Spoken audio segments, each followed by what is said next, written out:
I'd say we're in the wrong part of town. I say we're in the wrong town. They got some lights on. Ain't no bag on jumpers in there. Yeah, at least we can make a phone call.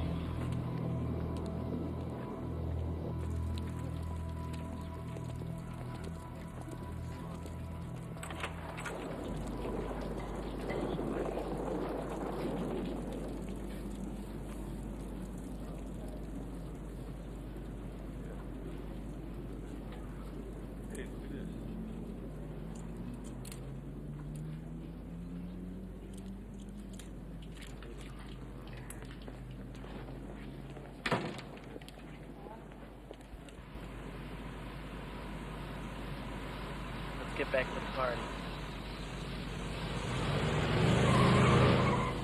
Slice with sausage and peppers. Make that 2. And 3 coffees, please.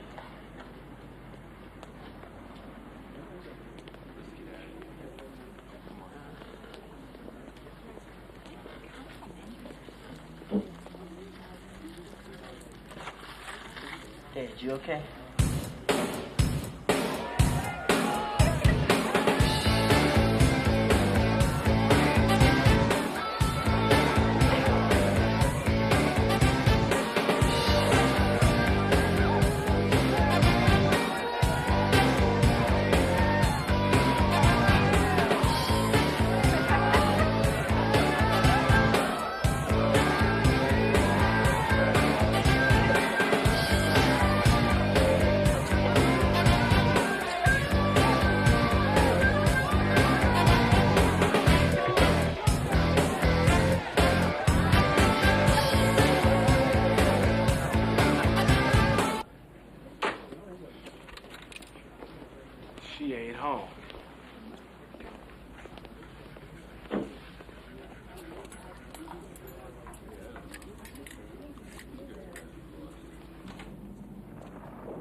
I got a son old as you.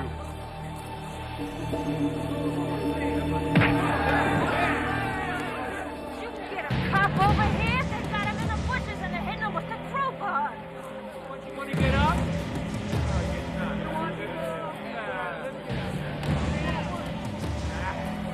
This stays out of house east.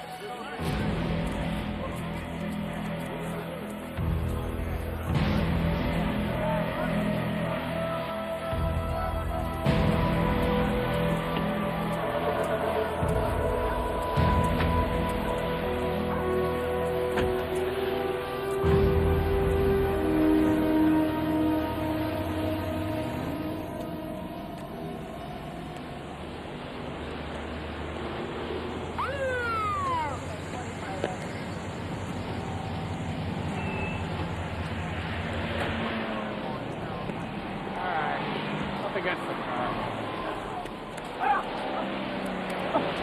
We're a long way from home, fella. What are you doing in Howard Beach? Ah! Well, I broke down. What's your name, fella? Cedric Sanford. What do you know about a shooting on Linden Boulevard? Nothing. Nothing. Put him in the bag.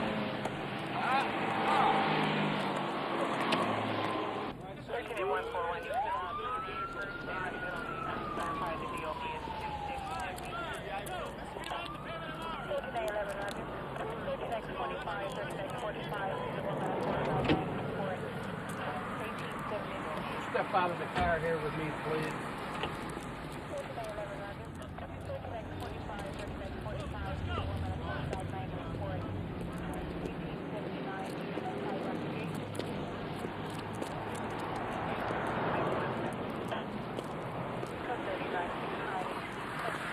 Oh, God! Michael! Michael! Yo! I'm with the 124 precinct at Hunter's Point. My son might be involved in this. He thinks he ran over something on the road, an old tire.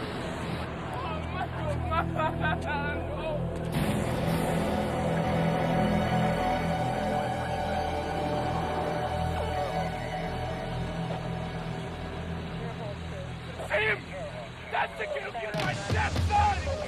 Appreciate you coming back. Need him for anything. On the highway, and that's the kid who run him down! That's the kid! Oh, somebody help me, man! That's the kid who run him down!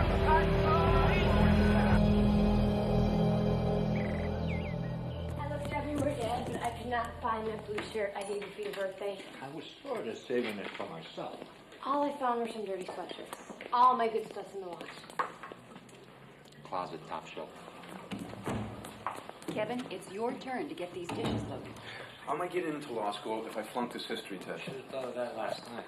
Or the night before. Morning, everybody. Morning, Lisa. Hi, George. Hi, Doug. Sorry I'm late, boss. Hang on, will you, Dad? We're in the middle of a domestic crisis. He's not looking forward to facing that firing squad. Well, he's got no choice. This meeting's been set up for a week. Thanks, Dad. I wish I looked as good in my clothes as you do.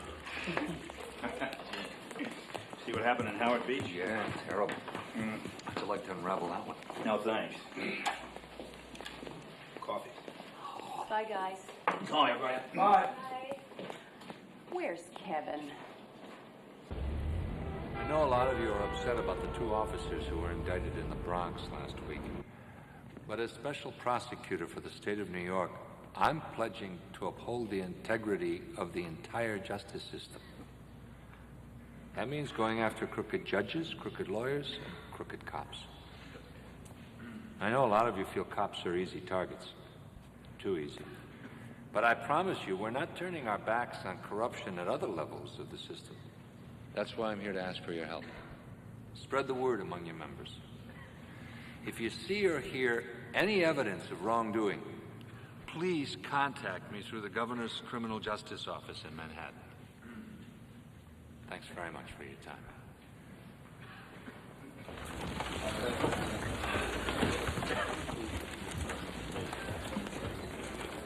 Yeah.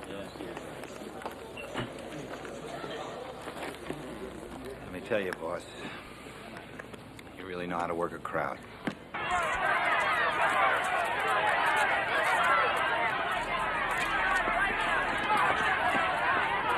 Police received several anonymous phone tips that resulted in the arrest of 10 youthful suspects in the brutal attack last night in Howard Beach.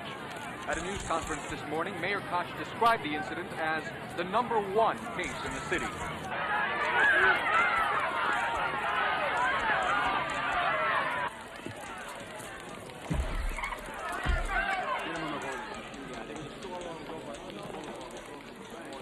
Bringing in some more of them right now.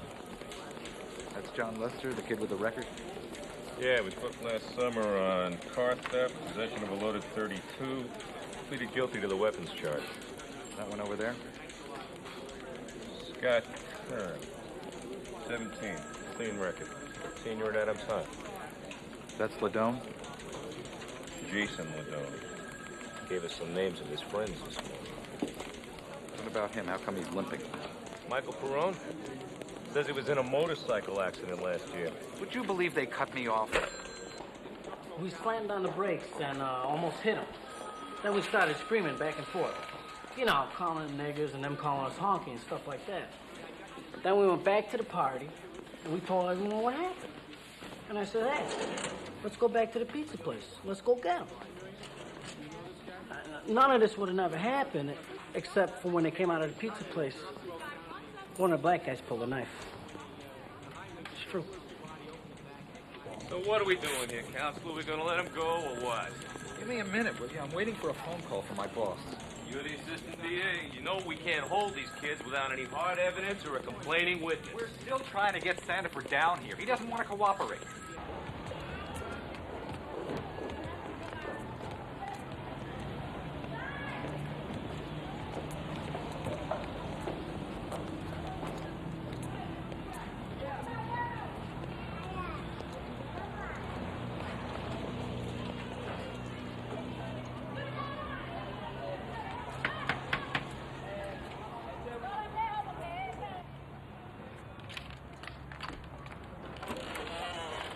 Sandiford at home?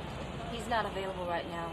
Well, we have some photographs to show him. Maybe the guys who beat him up. My stepfather has an attorney who's representing him now. Okay, but could he just take one The look at lawyer's mugshot? name is Clayton Berry. From now on, all requests are to be handled through him.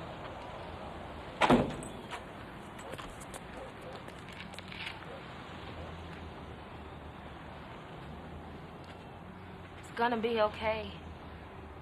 We're doing what Mr. Berry told us to do. If you're not willing to cooperate, Mr. Barry, we have no perfectly willing to cooperate. Then get your client down here. We need Sandiford to view the lineup and identify the suspects. That's a problem for us. Until you arrest the driver of the car that killed Michael Griffith, my client has nothing to say. We're still investigating the circumstances of Griffith's death. In the meantime, we've got an assault case. We need your client as the complaining witness. Let me tell you something. If Sandiford was white and had seen his own son killed by some black kid, you know damn well you'd have locked that kid up fast and then made sure you had the right guy. You're implying the DA's office is protecting this kid because he's white. My client has identified the killer of Michael Griffith, and until you act on that information, we will resist all efforts to cooperate. Mr. Ross, what evidence do you have to support assault and homicide charges? Your Honor, if Mr. Sandiford were present, his testimony would be clearly sufficient to establish probable cause. In plain English, Mr. Ross, we all know you went to law school. Mr. Sandiford would be able to tell us exactly how these young men assaulted him. Well, Mr. Sandiford is not here, is that correct? Yes, sir. He's home, recovering from a serious eye injury, a severe concussion, and multiple head wounds that required 66 stitches to close. That's why I'm respectfully requesting a postponement in order that... Motion denied. And I certainly see no evidence to support a homicide charge. If Your Honor could consider even a brief adjournment, I think... In the absence of Mr. Sandiford's testimony, I see no legal reason to keep these young men incarcerated. But, Your Honor... I find only enough evidence to sustain a charge of reckless endangerment. I am setting bail at $25,000 for Mr. Lester and $15,000 for Kern and Ladone.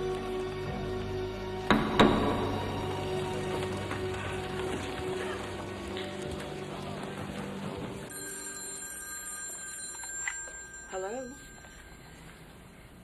Just a minute, please. It's Harry Gammons. For you. Hello? Yes, Harry. Yeah, I can make it. 3 o'clock will be fine. Yeah.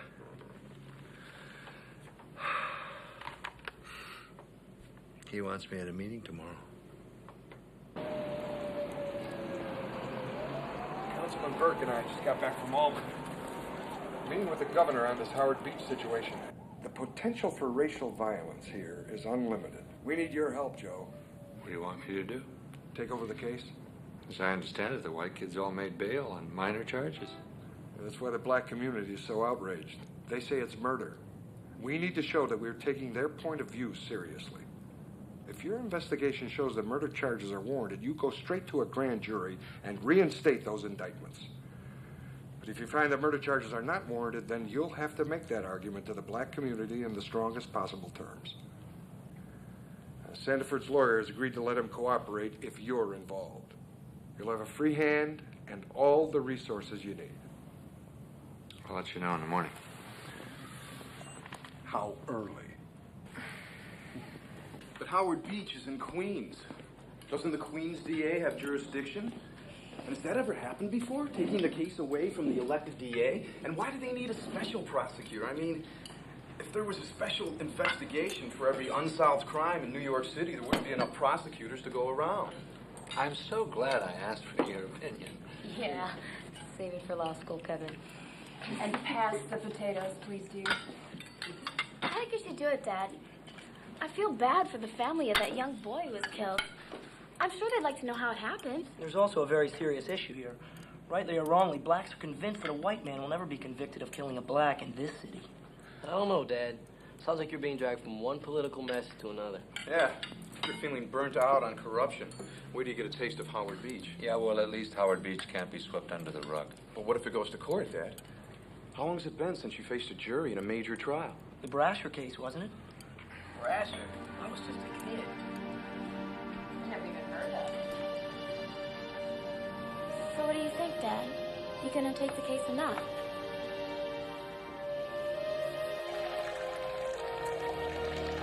I think you should forget about Charlie Brasher and take the case.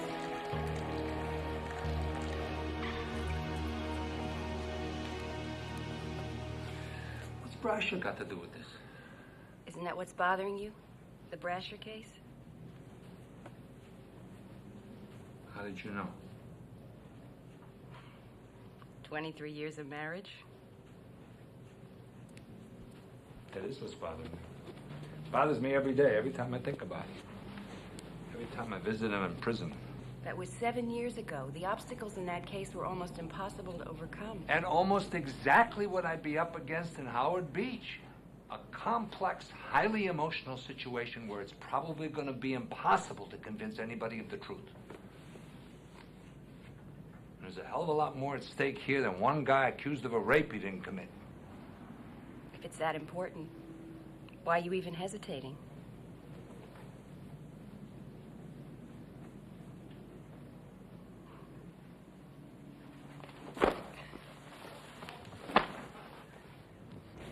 Here's all the assembled material on the case. AID reports, body measurements, motor vehicle data, etc. Okay, these are the DD5s. They fall into two categories, the precinct and the bias investigating unit downtown. So these are the statements from the kids. Some more DD5s, paramedics, clerks at the precinct, anyone who may have had contact with Sandiford. Did you videotape any of these statements, Counselor? I don't believe the equipment was available. I think the captain borrowed it to tape the Knicks game. Just joking. What do you have from Mr. Sandiford? He never made a formal statement as such, but we do have third-party accounts. Counselor, did you ever speak with Sandiford personally? You know, try to gain his confidence? Actually, no.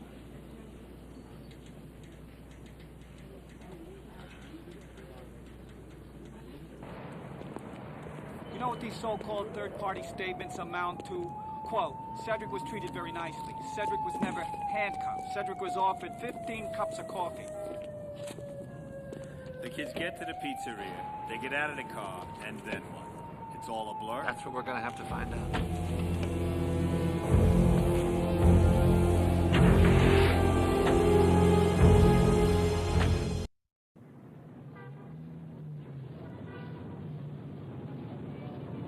The only way we're going to get this case to the grand jury fast enough is to work flat out. Cam and I have gone over every scrap of paper. Putting it mildly, our friends in Queens didn't even get to first base. They never established the time sequence or the geography of the chase. They never even got a copy of the autopsy reports. Anything in the victim's background that would explain why they took a stroll on Howard Beach at 1 in the morning? I'm really sick of that type of question, Ed. They're allowed to stroll wherever they want. It could be very important to know what the victims were doing at Howard Beach. Well, they weren't strolling. They could have been shopping.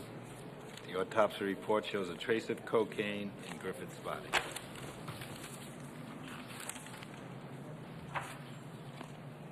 Okay, first thing is to break down the case into smaller pieces. Try to figure out what really happened. Doug, you're going to drive out to Howard Beach this afternoon. Start a canvass of the neighborhood. Talk to every kid who stayed behind at the party. I want to know what they heard when the gang came back after the beating. Gotcha. Ed, you're going to hit the books at the law library. There goes my tan. This is important, Ed. If there's any chance that chasing a guy onto a parkway can be called murder, we're going to have to come up with a legal precedent. That's going to take some digging. Got it. What about the boy that was driving the car? The one that Sanford said was the killer? I want you to check him out. The kid says he and his girlfriend were coming back from a play at Brooklyn College. Time the route. Find out if he has any friends or family in Howard Beach. Take Ed with you.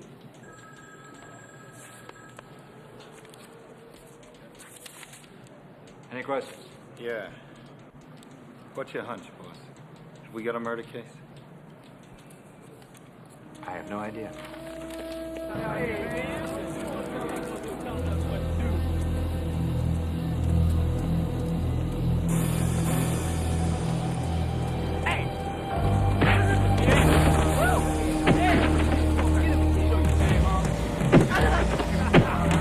That's what Howard beat, sucker.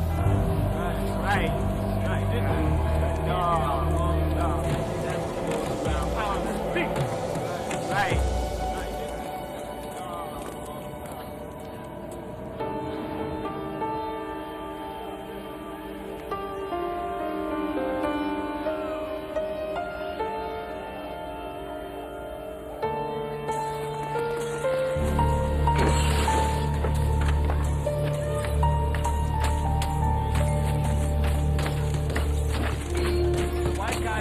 Outside the pizzeria, were any of them carrying weapons? Yeah. What kind of weapons? Oh, sticks. Something that looked like an iron pipe, you know. What about you, Tim? Were you carrying a weapon of any kind? No way. The white boys say you had a knife. That's a load of bull, man. I didn't have nothing on me that night.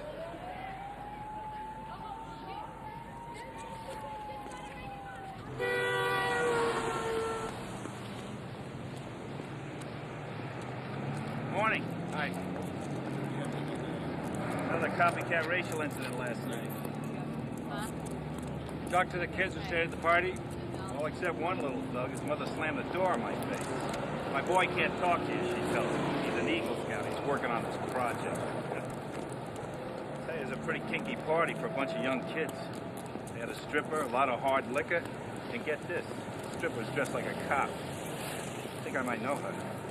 Did they say anything about what happened when the kids got back to the party? Yeah, one of them, a Dominic Manzone, said he heard a bunch of them bragging about how they chased some black kid onto the highway. Talk to any of the perps? Nobody's talking, all just hiding out. The driver's story checks out pretty good. He and his girlfriend went out to dinner after the play. The waiter remembers him. And I timed the route. Puts him at Cross Bay Boulevard no earlier than 12:50, right about the time of the accident. No way this guy had time to hook up with the gang or be part of the chase. I'm convinced he just happened to be at the wrong place at the wrong time. He hit Michael all right, but he's got no connection to anyone in Howard Beach. He even volunteered to take a lie detector test. How come the cop said there was no damage to his vehicle? He came back to the scene in his father's Dodge Colt. His original car was pretty well banged up.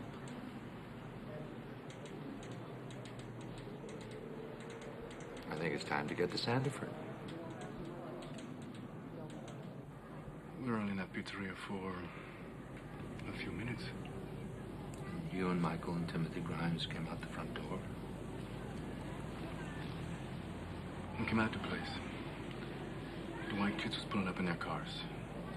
Screaming at us, throwing things at us. That's when I got hit for the first time. With what?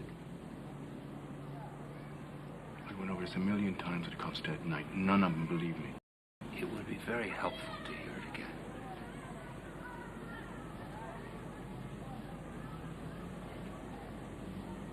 I don't know what they hit me with. Could have been a rock. We're pretty sure that this is the street where you and Michael were chased by the car. Here's the pizzeria, okay? Here's where we are now. The Belt Parkway is just to our right. You understand, the parkway's parallel to us. Man, I don't know. It was dark out, all right. From Brooklyn, I don't know nothing about This is the corner of 86th Street. Based on the 911 call, we think this is the spot where you would be. I was hurting real bad. I look up from the grass and I see Michael go through the fence. A few minutes after that, I heard the boom. So you say you were beaten before Michael got hit by the car? Wait a minute. Michael's body was found 200 yards north of here. What is that woman with, the one who called 911? Teresa Fisher? Right there. Where the for sale sign is. She and her sister left town. She don't want to talk to us. She's scared? It's a wise guy neighborhood. There's bosses and 3 families living here, and the word is they don't want to see those kids sent away. Cedric, we're having a real problem finding any connection between the driver of the car that hit Michael and the rest of the kids who chased you. I seen it with my own eyes. The same kid was chasing us in the Oldsmobile. The car that hit Michael wasn't an Oldsmobile. And even if it was, how did they get around and onto the highway at exactly the right moment? Huh? What did the kid do? Wait at the top of the entrance ramp? It was dark. How's he going to see Michael down here? How's he going to time it? Come on. Hey, what?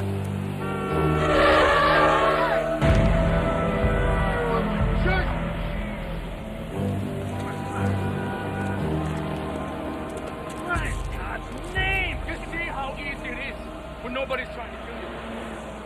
I think about that night all the time. Seeing Michael's body crumple in its brain, scattered across the highway. Sometimes I wish I'd run out that river.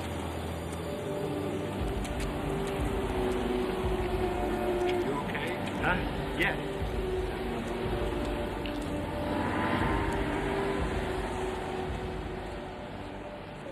We better get a straight story out of someone. By the time we get to the grand jury, half of Queens will be burning. Got to turn one of those white kids. Get them to testify against the others. It's our only chance to find out what really happened. The problem is, Joe, they don't have a whole lot of incentive to cooperate. Who was the first one to get a lawyer? Kid name of Robert Riley. Cops never even talked to him. Why, Joe? Sometimes the first ones to get counsel are the ones that have the most to hide. That's why he gets the big bucks. Start with Mr. Riley, work your way down the list. Call the lawyers first thing in the morning. Joe, you know we don't have enough hard evidence to really lean on them. Tell them the train's leaving the station and they only got 24 hours left to make up their minds. Someone died out there on the highway and we got to find out the truth. Joe, Harry Gammon's office just called. And in order to prevent further outbreaks of racial violence, the Board of Ed has ordered plainclothes cops to every secondary school in the city.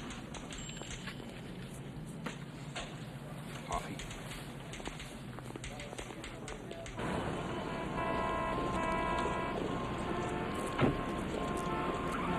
Robert, why don't you and your parents wait for me in the deli? Relax.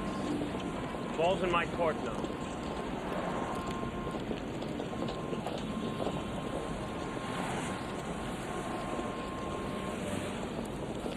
Robert Riley may or may not have knowledge of certain facts. However, if he does decide to try to recall those events, we'd expect... We're not here to discuss what you'd expect. We both know your client's in a jam. If he decides to talk, fine. If not, we have a lot of other kids coming in here. I'm only going to make a deal with one of them. I didn't mean to give the impression we aren't prepared to cooperate. I just want to make it clear that my client was simply a bystander. Robert Riley was not directly involved in any of the violence. No good. We know he and Lester stirred things up at the party. We know Riley drove his own car to the pizza place with 3 of the others. Mr. Hines, driving to a pizza place is not an indictable offense. We also know he was part of the gang that chased Griffith and Sandiford onto 156th Avenue. Okay. He's prepared to describe the chase, as much as he remembers, in return for full immunity. I'm not interested in this offer. You tell Riley's parents their son is going to be indicted. You tell them the next time they hear from you, he'll be facing a charge of second-degree manslaughter. And that's when the black guys came out of the pizza place. Okay. Mr. Riley. Is that when you say you saw the knife? Yeah, one of them flashed it at us. Which one? The young guy. Not the one that was run over. The other guy. Grimes. Yeah. Who had the bat at this point? Scott Kern. He had your bat, the metal bat? He was banging it on the ground, trying to threaten him. That's when they started running. I grabbed the bat from Scott, and I got ready to swing it at him. That's when they took off. Grimes headed for the overpass. The other 2 turned left down 156th Avenue. What happened to the cars, Mr. Riley? A couple guys piled in and took off. They slowed down and let me jump in. Okay, so now you're chasing the black guys in a car. Nah, chasing them really, just keeping up. And there's another group of white kids on foot? Had you been drinking that night, Mr. Riley? I might have had a few beers. How many beers? 10 or 12. 10 or 12 beers? Were you drunk? I was feeling all right. Did you ever tell anyone that you were so drunk that night that you don't remember what happened? I don't think so. Okay. So, now you're in a car chasing these black guys. Well, just one, actually. Oh, you lost me there. You were driving behind how many black guys? Just one. They'd split up. The young kid, Griffith, turned right onto 90th Street. Show us.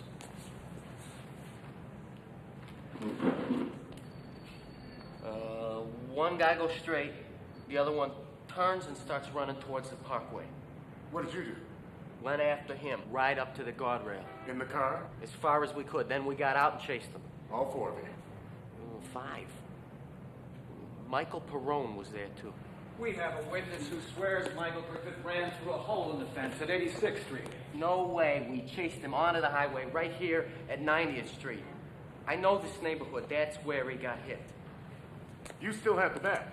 No. Lester grabbed it from me. He was one of the kids on foot. He just came up and took the bat out of your hands? Well, we struggled for it, pulling it back and forth. Where was Michael Griffith at this point? Halfway across, and we were past the guardrail screaming at him. And then? Griffith jumped over the guardrail and got in the accident. Sounded like a thud or a loud thump. His body went flying through the air. I got back in the car with Michael Perrone, and he was crying. That's the way it happened. I didn't kill nobody. You're not gonna send me to jail, are you?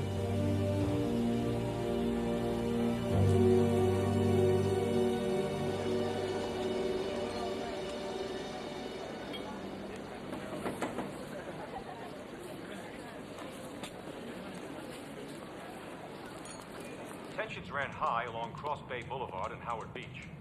On one side, hundreds of angry white residents, and on the other, more than 1,000 marchers protesting the racial violence that led to the death of Michael Griffith. Police tried desperately to keep the 2 groups apart, but some on both sides were looking for a confrontation. Real ugly, Dennis. They're at each other's throats. Many of them prominent in the black community, referred to Howard Beach as a neighborhood of hate and shame. We're here to prove we have a right to walk anywhere in America, one of the leaders told me. We know the enemy, and the enemy is racism.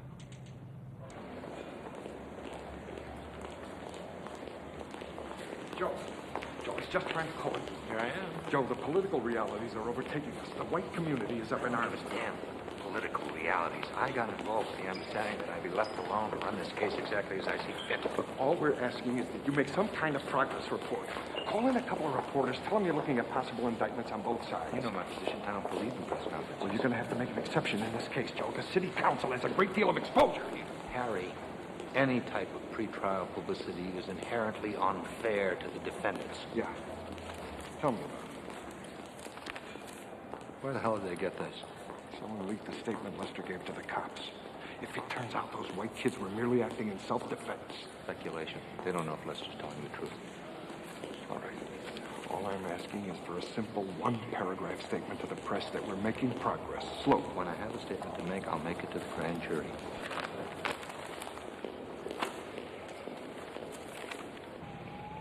Yeah, these are great, Richard. Just came back from the lab. Thought you might want to take a look at them. You know, I got a lot of problems with Riley's story. You think he's on the level? I don't know. About some of it. Just doesn't connect with anything we put together so far. Number one, how come there were no 911 calls from 90th Street if that's where all the commotion was? Maybe the whole thing just happened too fast. Okay. Even more important, how does Griffith's body get all the way from 90th Street down to this spot here where the cops found it? Good question.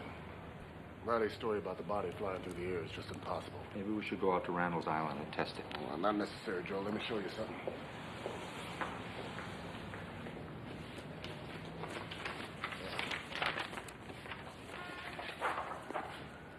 Griffith's right leg was shattered. That's the leg that was supporting his weight. Now take a look at the hip bone. Pulverized. His momentum was absorbed when he landed on the hood of the car. Cop says his body couldn't have traveled more than 20 feet. Okay. Still think we should test it. Come on, Joe. Look at here. There's a big crease in the edge of the hood. The body must have rolled off the side after impact, sheared off the rear view mirror, but left the antenna on the roof. Richard, we're going to test it.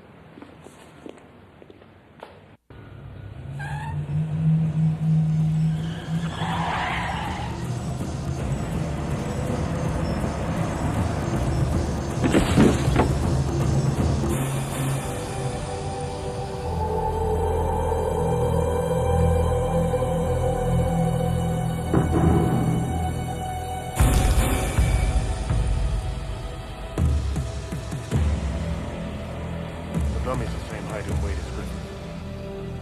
The car is the same as the one that hit him.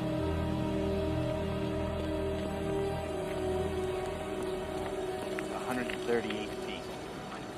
The same distance from 90th Street to the spot where they found Griffith's body. Sorry, Joe. I'd say this makes Robert Riley look pretty good.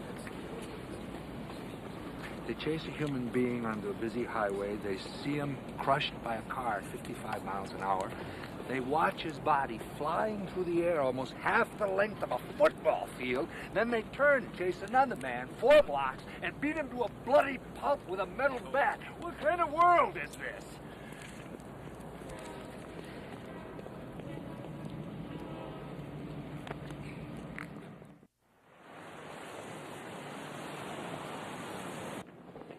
My old theory is that Sandiford never deliberately lied to anybody. I think he just lost track after he and Michael got separated. When you combine that with the survivor guilt he must have been feeling. Hey, guys, look at this. What's up? You know, I've been trying to find a legal precedent to support a murder charge. Well, I think I found it, and the similarities are mind-blowing. This is in Boston? Yeah, it's called the Savin Hill case. A gang of whites chased 3 black guys onto some railroad tracks and then straight through into a tunnel where they were killed by a commuter train. But get this. The white guys were convicted of murder 1. I'd love to see the charge of the grand jury. See, it's the whole idea of the tunnel that got me thinking. No way out and no way for the victims to escape. That's what changed it from an assault case to homicide. Pack your bags, pal. You're going up to Beantown. Talk to the trial guys. Talk to the guys who handled the appeal. Okay. The Savin Hill case gets us through the door. But we've still got to corroborate Riley's testimony. In case you've forgotten, there's a law in this state that says accomplice testimony by itself is not sufficient to convict. We need some kind of hard evidence that puts the other kids in the suit. Well, Riley mentions what? 5 kids, right? 4 others plus himself. He can mention all the kids he wants. That's accomplice testimony, and it doesn't get them indicted, does it? Does it? Listen to me, people. This morning I got a phone call from the city council urging me to go back to the grand jury and reinstate assault charges against the white kids. I said no deal. We are this close to making the case for murder. This thing is bigger than just this one case. I read somewhere that racism is a lot like child abuse. The victims in one generation become the perpetrators in the next. Well, now's our chance to do our bit to break that cycle. Let's finish what we started. I'll be back, and I expect some answers. We just got to work with what we got. The accident data, the statements, the DD5s, the 911 stuff. What about the statements? Well, we've been over them a million times. We tracked all the cars. We tracked every kid at the party. What about tracking the metal bag? Come on, Pam. I'm serious. Just bear with me for a minute. We know Riley had the bat in his car when he drove to the pizza place. We know Scott Kern took it out of the back seat, banged on the ground during the confrontation. We know it found its way back into the car as they were chasing Griffith. We know Lester grabbed it out of Riley's hands when they got to 90th Street. Wait a second. How many of them talk about the struggle for the bat? Lester does. Kern does. Ladone does. Even Michael Perone. So, all 4 admit that they saw Lester and Riley struggling with the bat.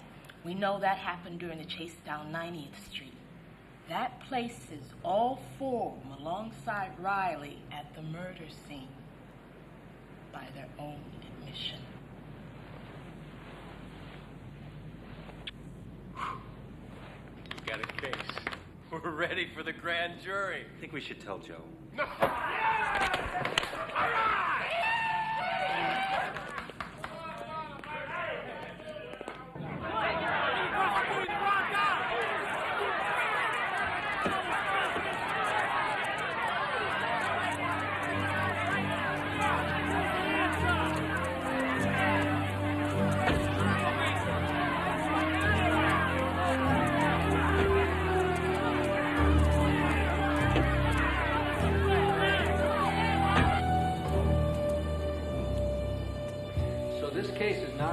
On Howard Beach. It's about a group of men who are alleged to have committed some very serious crimes. It could have happened in any community in the world. It was caused by distrust and hatred of people who are different. It happened in the Holocaust. It happens in South Africa. It also happens in Northern Ireland, where people have committed the crime of choosing the wrong religion.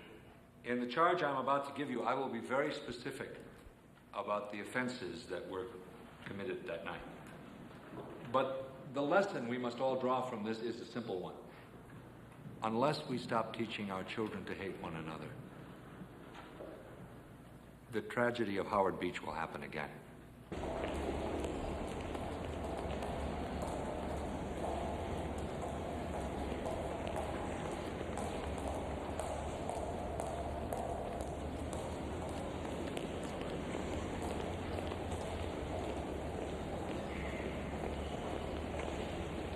Foreman just sent down for the indictment sheets.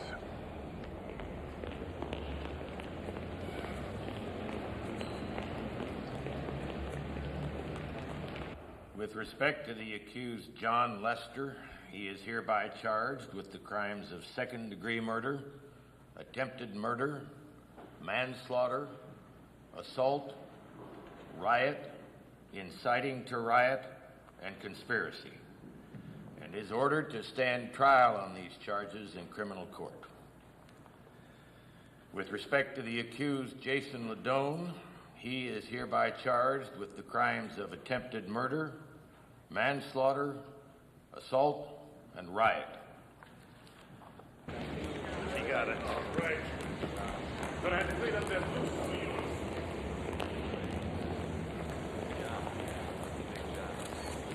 runaway grand jury can indict anyone it wants. We're not the least bit concerned. Are you and your clients prepared to go to trial, Mr. Bernstein? Certainly. There's not one piece of credible evidence whatsoever. Hence, we're anxious to get into a court of law and get this nonsense out of the way as expeditiously as possible. Are you saying your clients weren't involved at all? What I'm saying is, the issue is self-defense. We have reliable information that one of the black guys pulled a knife. Notwithstanding Mr. Hines' inflammatory contention, this was not a racial incident. These were not three lambs who wandered into Sodom. These were three antagonistic guys looking for a fight. He's not going to argue the facts. He's just going to put the victims on trial.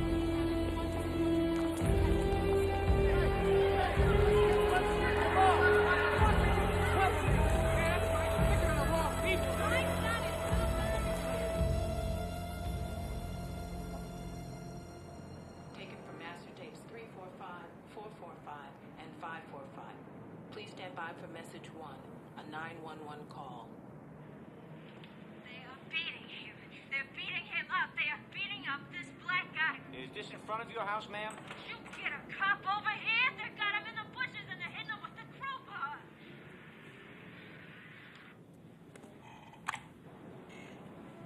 Teresa Fisher, our only eyewitness, and we still haven't tracked her down. She's still in Florida someplace. She got some calls. Sure she did. Have you decided who's going to try the case? Yeah, I am. Oh?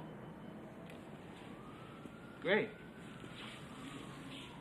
Why, who did you think was going to do it? Well, Ed Boyer, maybe. He's a pretty good trial lawyer. He's got a hell of a track record. Funny, I always thought of myself as a pretty good trial lawyer. Well, sure you are, Joe, but you got a big future in politics. I figured you might not want to risk it. Besides. Besides what? Well, you got to be a little rusty. I mean, it's been a while. Thanks for the vote of confidence. Hey, I didn't mean you couldn't handle it. I mean, nobody thinks that. Yeah? Is there a lot of talk about it? None. Well, very little. Who's handling the defense? Dick Bernstein, David Slaney. I went up against Slaney in a drug case out of Kennedy Airport last year. He's real good, Joe. He's going to chew Sandiford up into little pieces and spit him out in front of the jury.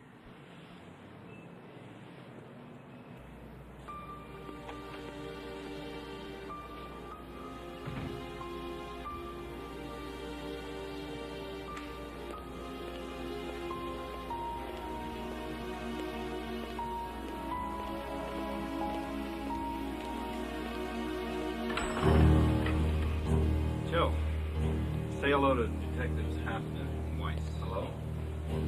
What do you do? They're gonna drive you home. Why? What's the problem? No problem. You just all live in the same neighborhood until the trial's over. The wise guys aren't happy. We're not taking any chances. The jury will want to know exactly where you ran after you left the parking lot. No sweat. And exactly what you did when you saw the kids with the metal bat. We already been over this, man. I've got news for you, Timothy. There are going to be 4 defense lawyers in this trial, and they're like a tag team. They're going to take turns trying to tear you apart. They're going to make you go over it and over it. I get the message.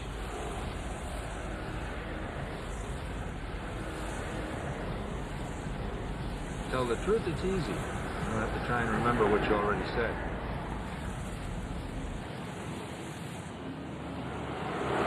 Okay, so who came out the door first, you or Cedric? I don't remember. For real? Yeah. Good, then that's the right answer. You saw the kids standing? Where? He's moving towards us over by the fence. Did you say anything? Told Michael and Cedric, look out, here comes the guys, you know. And then? Showed him my knife. What? Pulled out my knife. That's not what you told me before, Timothy.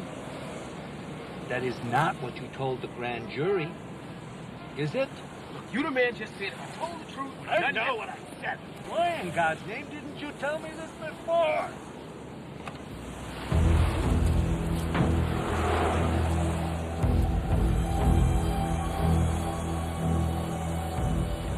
Don't you see? If you had a knife, those boys can say they were acting in self-defense.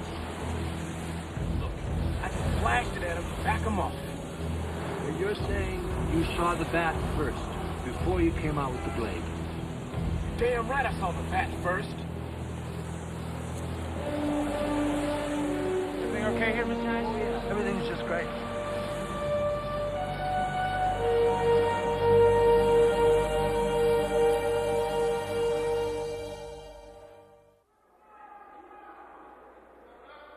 Joe Hines to see Charlie Brasher.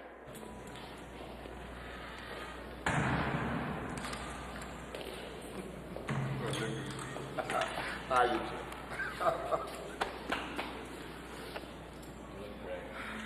The fresh air of the diet. Oh, I brought you some grapefruit and oranges. They're in the package room downstairs. Beautiful. So you're back in the headline. Howard Beach. Talk about a warrant. I'm surprised you had time to stop by. Have I missed a month yet? Oh, man, I'm not surprised. No problem. I heard you were up at the feds last week. Testified in a prison drug trial. I helped nail some crooked guards upstate. That should shorten your time. We'll see.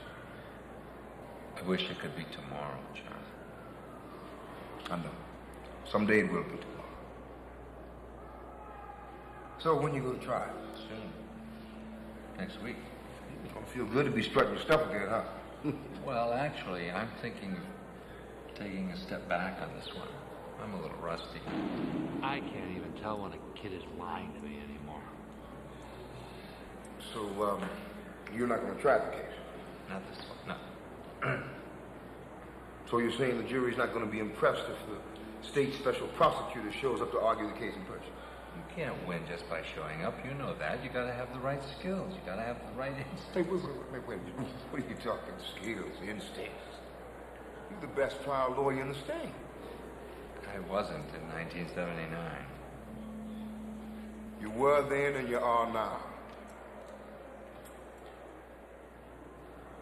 If I had it to do all over again, I'd hire you in a second.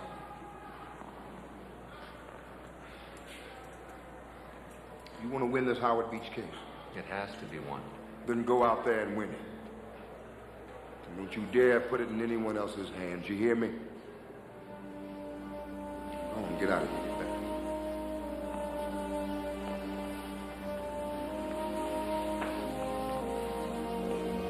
Next time, bring me some peaches.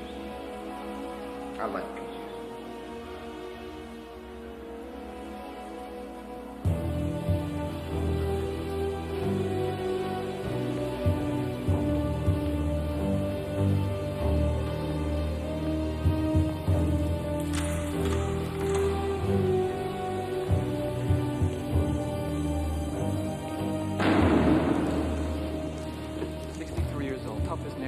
Judge in 1979. Former prosecutor. Handled a lot of big cases. Alice Crimmins case, the Shea case where the cop shot the little kid. How do you pronounce his name? Colonellos. He decided to separate the case into two trials. He's going to deal with the murder charges first. You say you recognize Dominique Bloom, the driver of the car that killed Michael, as one of your attackers. Said that since day one. Cedric, I want to show you something. Do you recognize him? Sure, it's Dominic Bloom. No, it's not. It's a graduation picture of Sal DeSimone, one of the kids who was at the pizza joint. No, that's impossible. That's the kid that was in the car that night when he came back with his father. What about him? Does he look familiar? It's the same guy! No, the second picture is Dominique Bloom. It's just one of those weird coincidences, Cedric.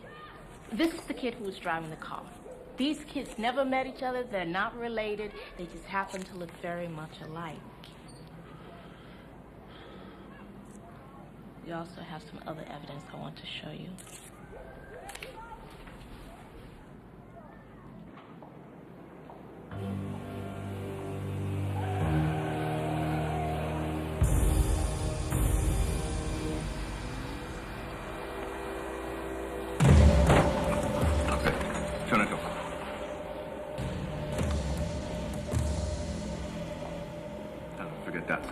I live.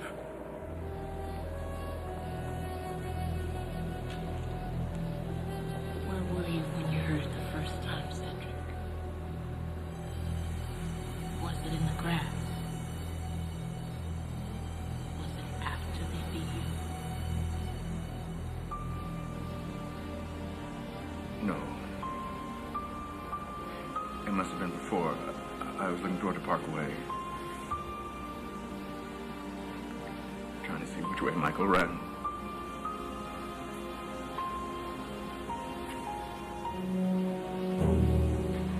We're gonna split up.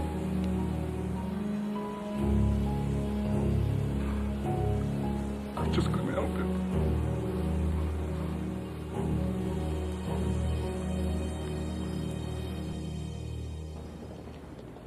Sir, were you aware of any television coverage, newspapers, or publicity of any kind surrounding this case when it first happened?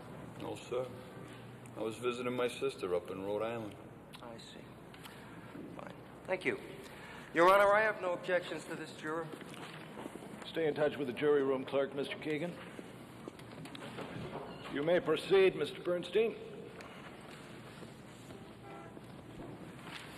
Hello, how are you? Fine, thank you. Mrs. Mrs. Hairston. Mrs. Hairston? Mrs. Hairston, you live in a predominantly black section of Jamaica, Queens, is that correct? That's correct. Okay. Let me ask you this. If you were seated on this jury, and after hearing all the evidence, you decided these defendants were not guilty, would you feel safe walking on the streets in your own neighborhood? I object to that question, Judge. It's a cynical attempt to intimidate this juror. Sustained. Withdraw the question. And I'd like to exercise one of my peremptory challenges to dismiss this juror from the panel. Your Honor, it's obvious that Mr. Bernstein is using his peremptory challenges to exclude all black jurors from this trial. Oh, please. Judge, our client's Sixth Amendment right to an impartial jury allows us to make unrestricted challenges. Your Honor, Batson versus Kentucky, the U.S. Supreme Court ruled last year that peremptory challenges by prosecutors must be free from racial bias. I'm familiar with the Batson case, Mr. Hines. And it does seem to me that the court's reasoning should apply to defense lawyers as well. No juror will be excluded from this case solely because of race.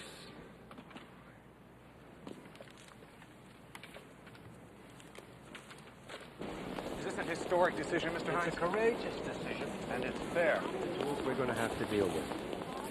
And don't forget, a beeper was found alongside Griffith's body. Now, that ought to tell you something. All we know is that the beeper was taken from the construction site where Michael Griffith worked. We will prove that Sanderford, Griffith, and Grimes are the aggressors here. You're saying that they were in Howard Beach for a reason, Mr. Slaney? All I can tell you is they were riding in a car that belongs to a major cocaine dealer from Tampa, Florida.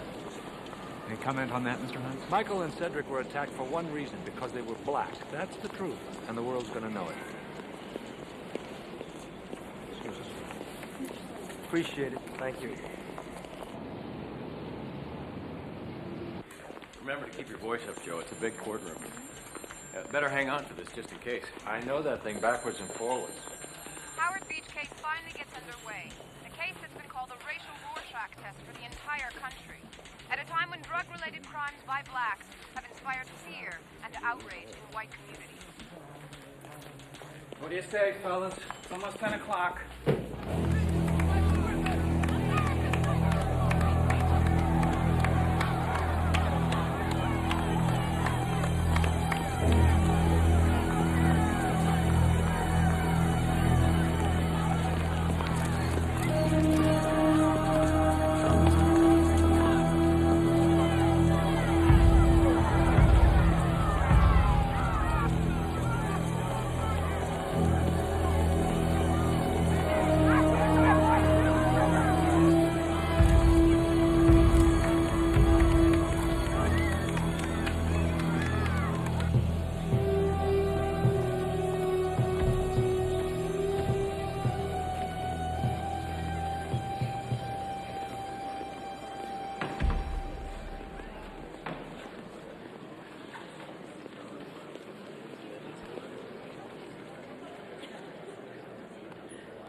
all the evidence.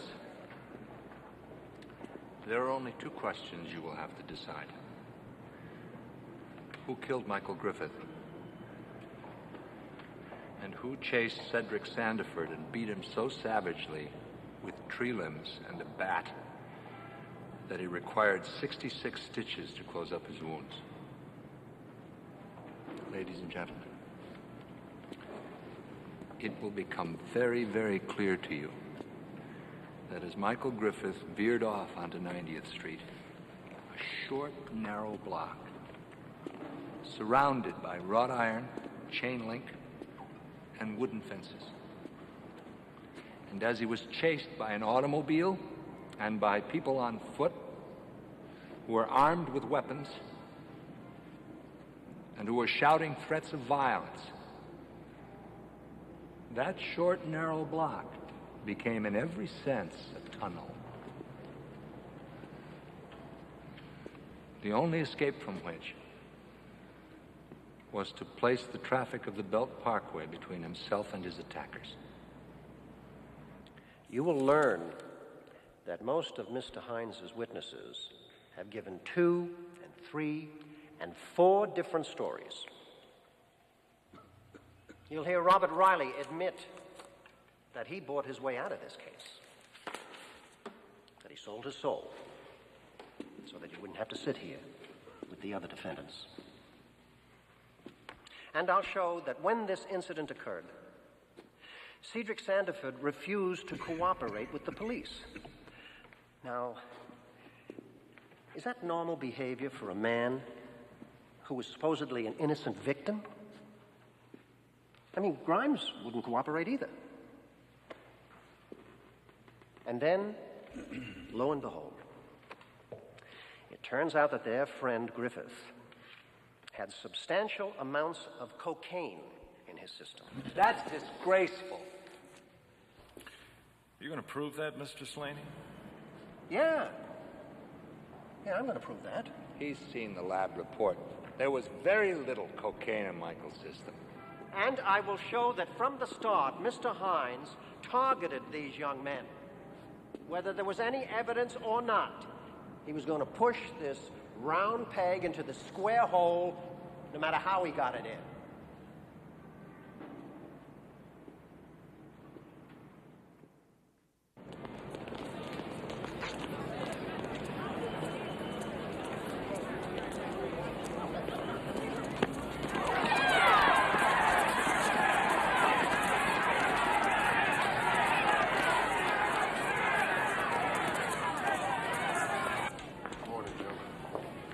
It's a zoo out there. Get Grimes into the building? Yeah, he's in the witness room. Thanks. Here's his rap sheet. He's no choir boy. I'm going to get all this bad stuff out of the way first. If the jury hears it from Bernstein and Slaney, it'll look like we're trying to cover it up. Doug making any progress locating Teresa Fisher? Not that I know of. Timothy Grimes, have you ever used drugs? Yes. What kind of drugs? Marijuana, cocaine, and crack. Mr. Grimes, on September 12th, 1982, were you arrested for the crime of robbery? Yes. Do you also recall being arrested in October 1986 and charged with assault? Yes. Shortly after the incident in Howard Beach, were you arrested and once again charged with assault? Yes. Who were you accused of assaulting? My girlfriend.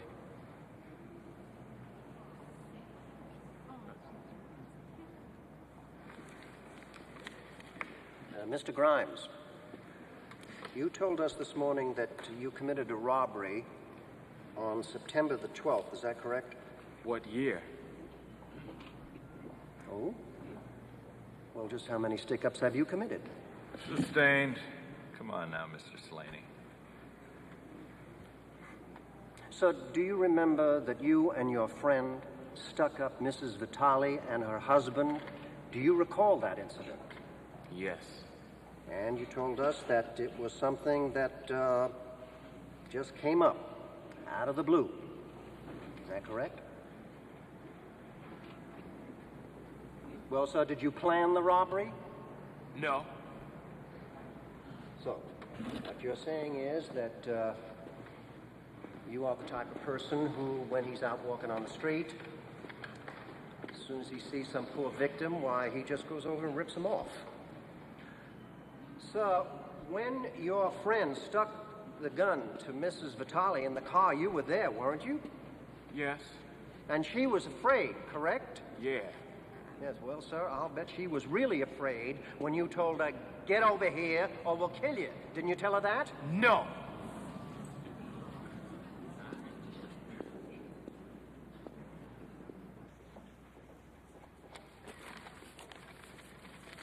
So, did you testify in the grand jury that you did not have a knife with you outside the pizza parlor? That's right. And yet now you have told us that you, in fact, did have a knife. Yeah. So you lied to the grand jury, didn't you? I must have got mixed up. Mixed up. Do you know what perjury is? Do you remember when the foreman told you to raise your right hand? Mr. Slaney, I'm warning you. Sir, where was your knife? In my front pocket. How did you open your knife? How did you open it? I mean, was it one of those gravity knives that when it's open, it's got two sides to it? You are familiar with knives, aren't you? How many blades did it have? Was it a butterfly knife? Did you see Mr. Sandiford pull out a knife? Did you see Mr. Sandiford pull out a knife? No. Well, sir, after you came out of the pizza parlor, you saw the white boys, you pulled out your knife. Did you say anything to Sandiford or Griffith? I don't remember. Okay. Who ran away first? Did you run away first? I don't remember. Well, now, you pull your knife out. They come toward you, correct? Yes. Now, is it at that point that you ran away? Yeah. When you didn't have the knife out, you stayed. When you did have the knife out... I'm finished. I don't want to deal with this. Sit down. I'm going to put up with this crap. I'm going home, man.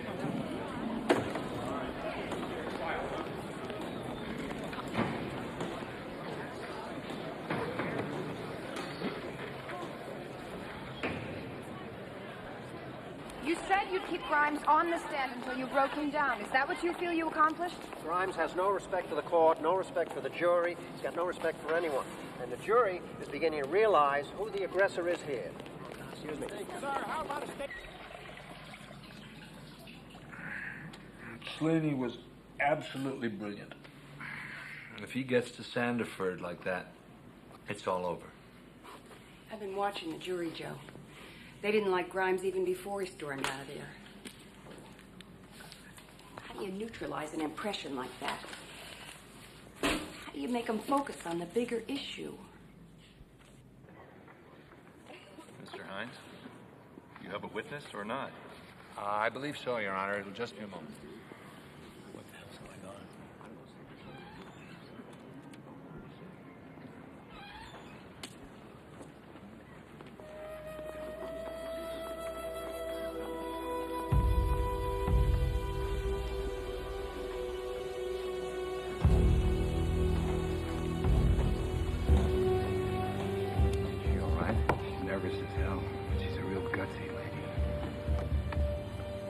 Your Honor, the people called Teresa Fisher. Mrs. Fisher, do you remember where you were on the evening in question? Yes. At my sister Angie's house in Howard Beach, getting my hair done. At 12:45 or thereafter, did anything unusual happen? There was a lot of screaming outside the house.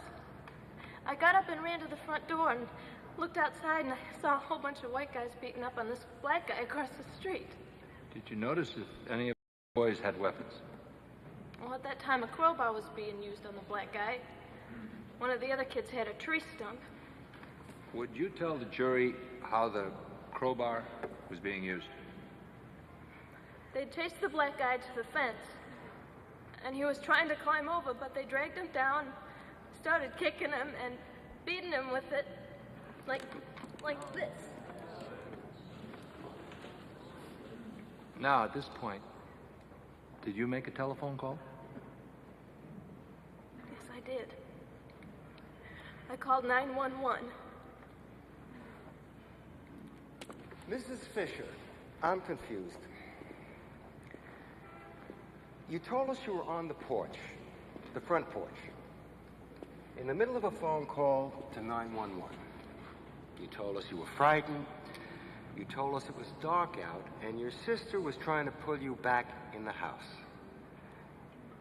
And yet somehow you managed to see everything that was going on across the street.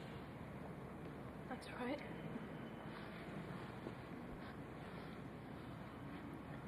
You also told us you saw the black guy, as you described him, leave the area around the fence. Yes. I just handed the phone to my sister. Mm-hmm. Which way did he go, Mrs. Fisher? Right up to the house. There's a broken down car parked out front. Black guy ran up to the car and he looked straight at me. Did he say anything? Yes. What did he say? He said, please help me. They're gonna kill me. Did you go back in the house then? I'd moved myself halfway, and half of myself was out.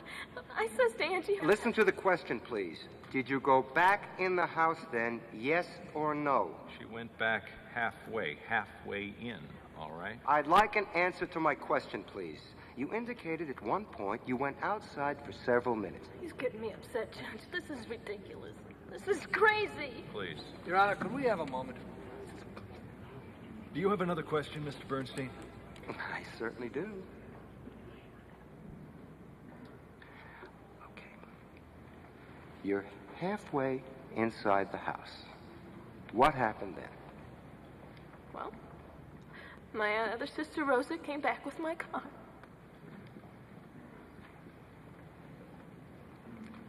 And? And I got my stuff, and I got in my car, and I drove around the neighborhood looking for the black guy. Oh, okay.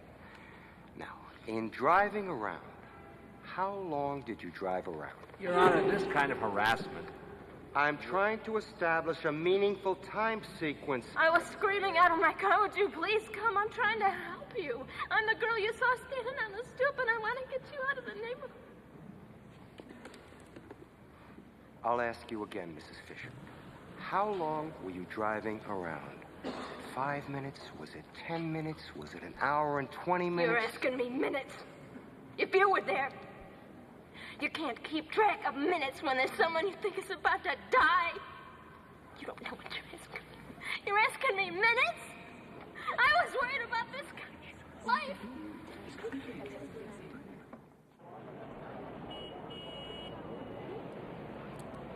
I'm counting on you to stay cool. You got it. Cedric, where were you born? Guyana, South America. What is your status currently in the United States? Truth, Cedric. You know Slaney will be lying in wait for you. Illegal alien. Beautiful. Ever serve in the armed forces of the United States? Yes, sir, from 1968 to 1970. Any special training? Combat medic, assigned 2nd General Hospital, Mannheim, Germany. What were your duties? Joe, better get the phone. Support.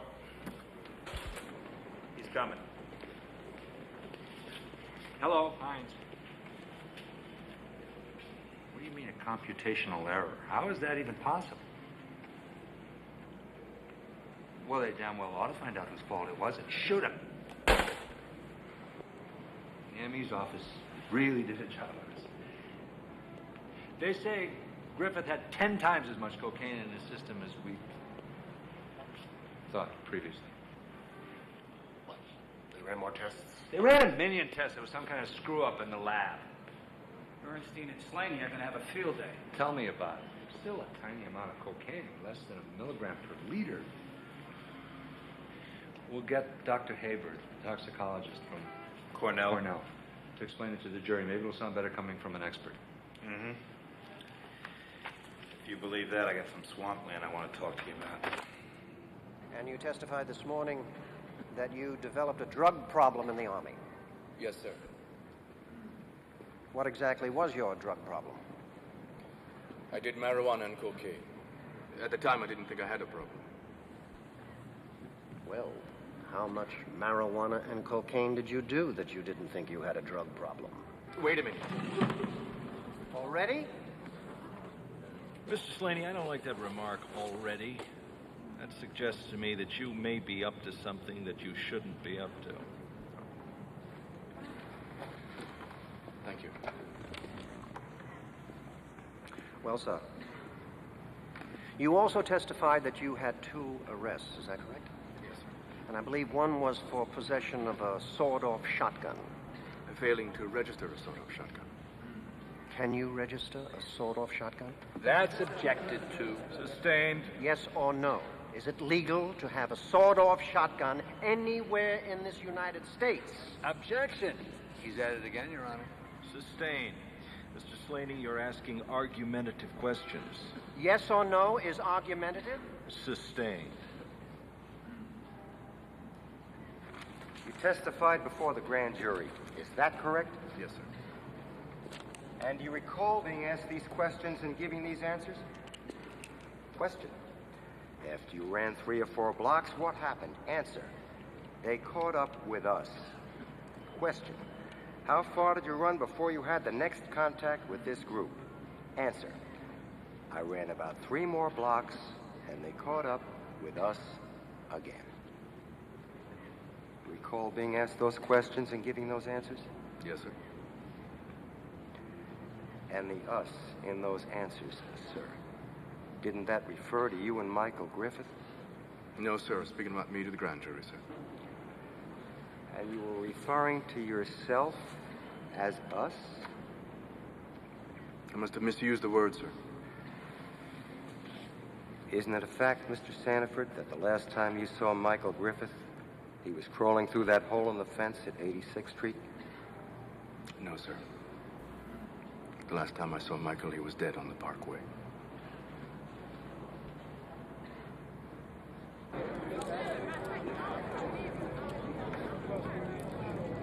In making their summations, counsel will review the evidence you've seen and heard. However, you, and you alone, are the sole and exclusive judges of the facts. Mr. Slaney. Ladies and gentlemen, you're lucky in one respect. I have a sore throat and a cough, so I won't be able to yell very much. On the other hand, I'm going to have to stand pretty close, so I hope you don't catch it. Would any one of you want to be in the position our clients have been put in here? I mean, all they did was go to a pizza place because some kid came back from the party and said there'd been an argument. Well, that's a terrible thing, according to the prosecution. And yet, on the other hand, let's take a look at what Mr. Hines says is completely okay.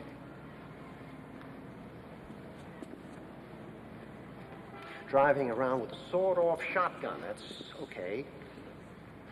Robbing an old lady, that's okay.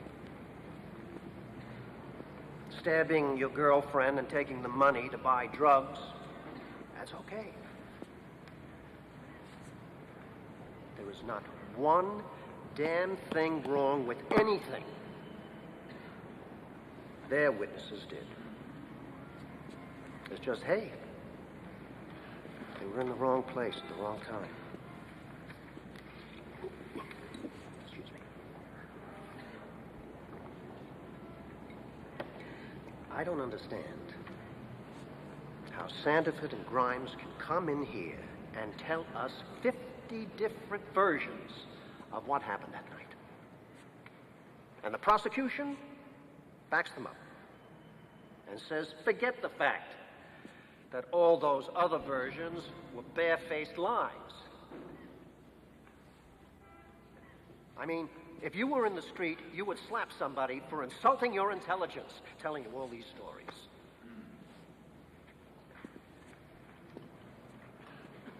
truth is, somebody died here. By accident. An accident brought on by stupidity. Racism had nothing to do with it. I mean, these kids didn't have knives on them. And they didn't lie to you either. Ladies and gentlemen, Mr. Robert Riley was the catalyst. He was the one with the metal bat. And yet Mr. Hines would have you convict these 4 kids who did nothing more than stand there and wet their pants? I mean, this thing has been blown so far out of proportion, it's ridiculous.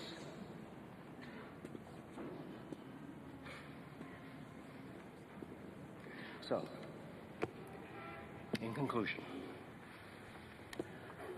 I would ask each one of you to give these kids the same fair shake that you would want for yourself. Because if you convict them, somehow, we will all suffer.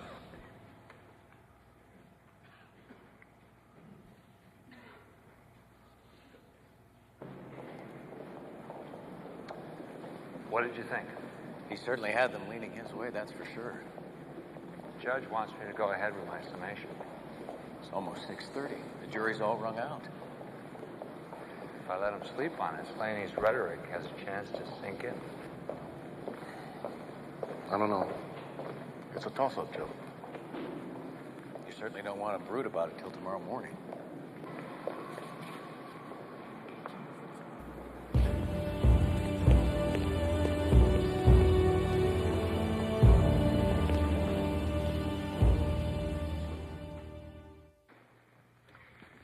Many years ago, our nation established a principle that the color of a person's skin cannot dictate where he or she goes to school, where he can sit on a bus, or which lunch counter he can eat at.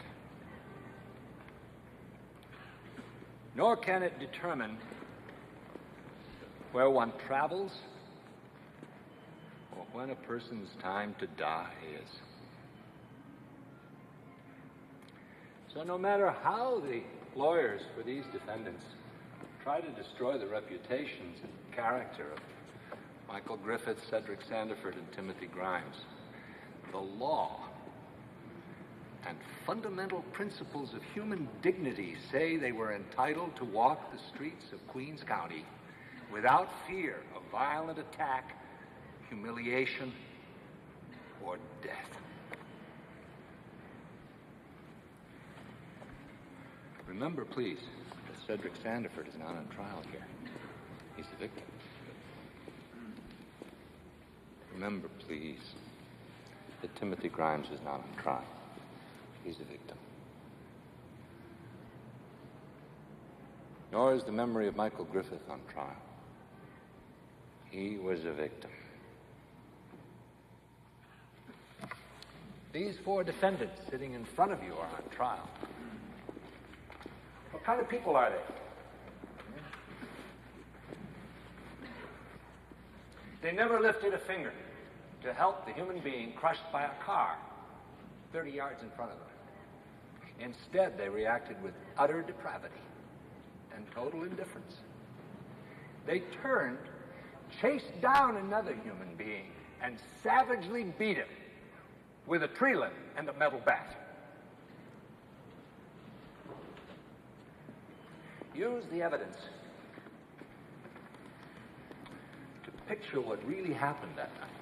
If you do, you will see them not as they look today, but as they looked then, their faces twisted with hate, yelling filthy racial epithets and threats of violence as they chased Michael Griffith through the streets of Howard Beach to a horrible death.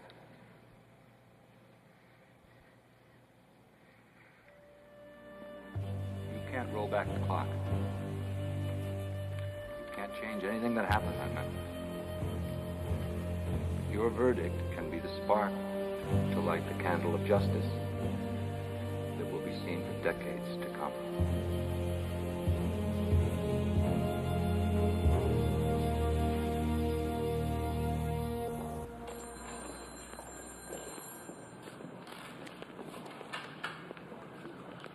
going on?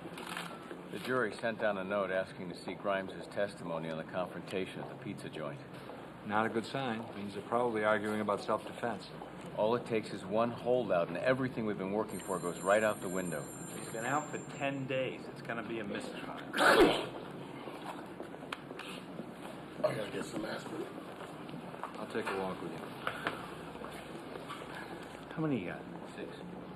7. I'm worried about Michael Barone. The jury might be skeptical that a kid with a limp could chase some guy out onto the highway. That's absurd. The verdict hinges on that when he's dead. Hi. See them? I'll bet there's not a hater in the group.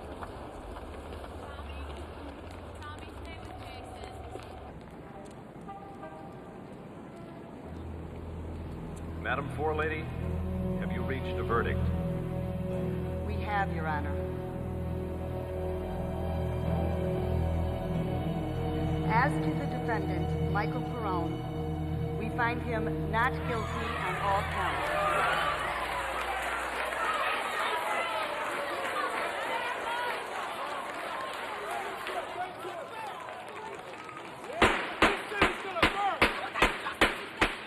As to the defendant, John Lester, we find him guilty of manslaughter in the second degree and assault in the first degree and conspiracy. As to the defendant, Scott Kern, we find him guilty of manslaughter in the second degree, assault in the first degree, and conspiracy.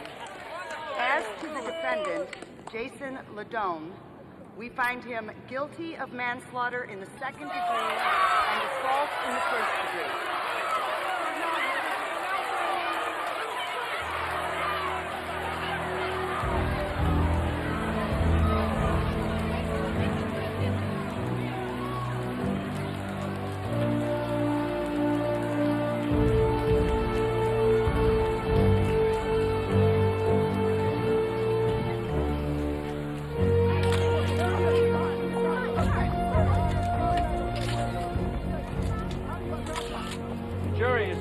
Loud and clear that mindless intolerance must end. Mr. Hines, was this the most significant victory of your career?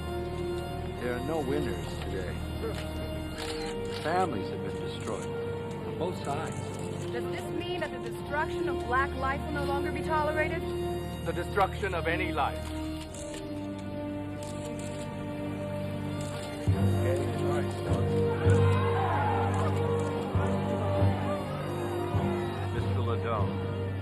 Have you anything to say before I pronounce sentence? Your Honor, I'd like to say publicly,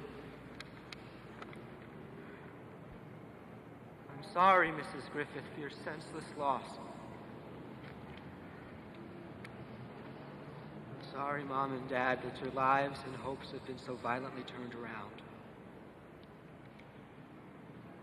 And to the court, I'd like to say, one young man is dead and another one stands before you. I've learned how perhaps it takes more courage to say, no, I won't do this because everyone else is doing it, or no, I won't do that because everyone else is doing it. I didn't go to that party to hurt anyone or get involved in a racial incident. I went for the same reason kids always go to parties. To hang out and have a good time.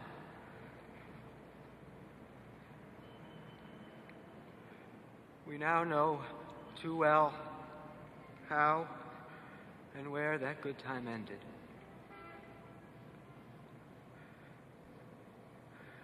I hope I get the opportunity and the time to make my life a productive one. John Lester was sentenced to the maximum of 10 to 30 years in prison. Scott Kern was sentenced to 6 to 18 years. And Jason Ladone received 5 to 15.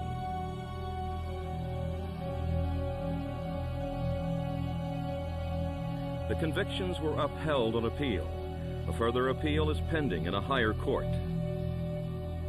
Joe Hines continued to serve as New York State Special Prosecutor until June 1989.